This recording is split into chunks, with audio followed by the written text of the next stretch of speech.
Hello, and welcome to Life in Pages. Today, I'll be reviewing the book called Elphie, A Wicked Childhood by Gregory Macquire.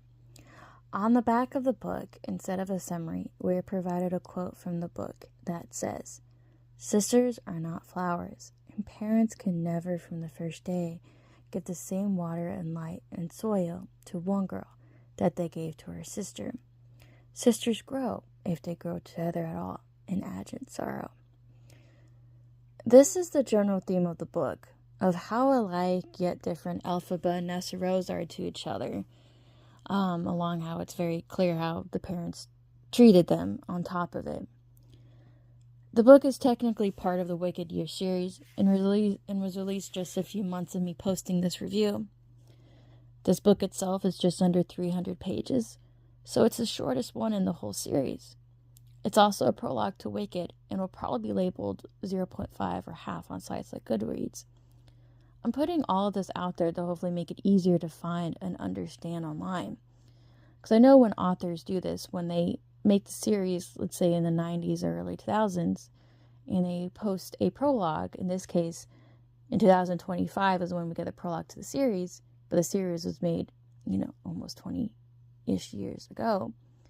I know it can be very confusing to the reader as a whole exactly where to start.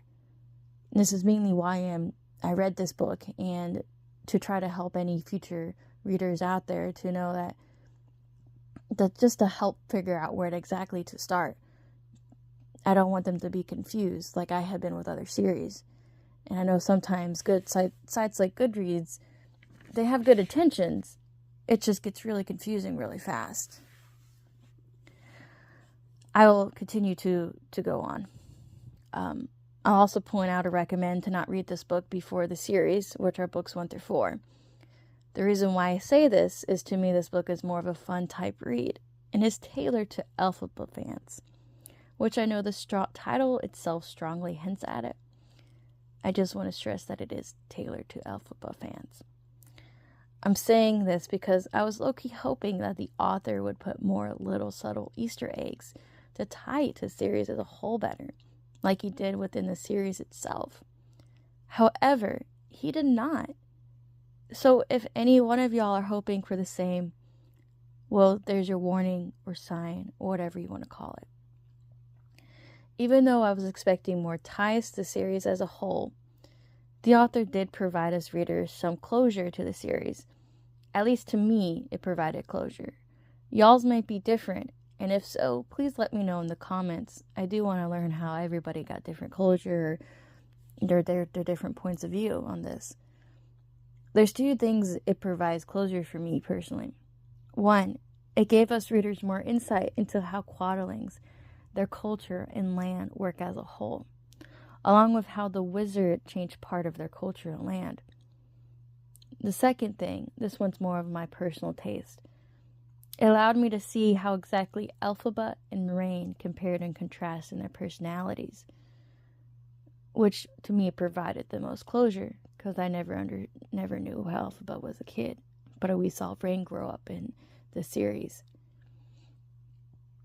Oh, and another amazing thing, I don't normally praise author for this, but for Gregory Macquire's case, for freaking once, he does not have any SA or RAPE scenes in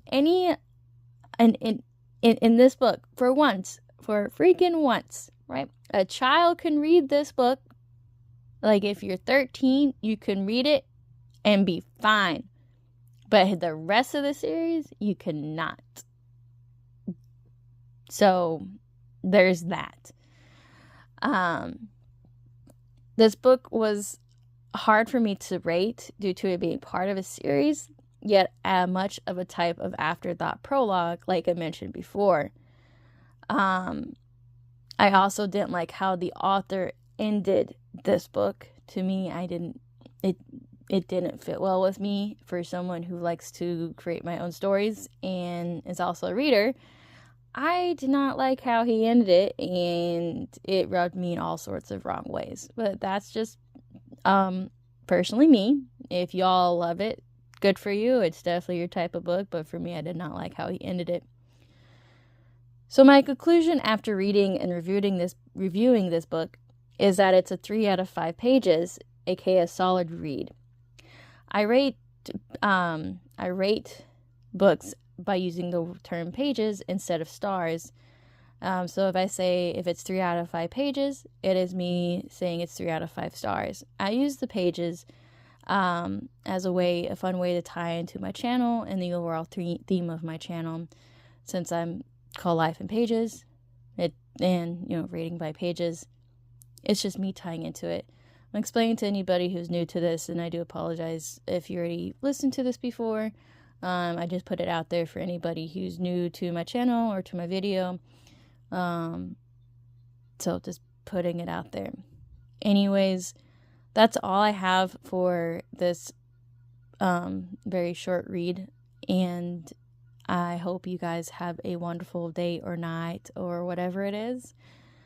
Bye, y'all.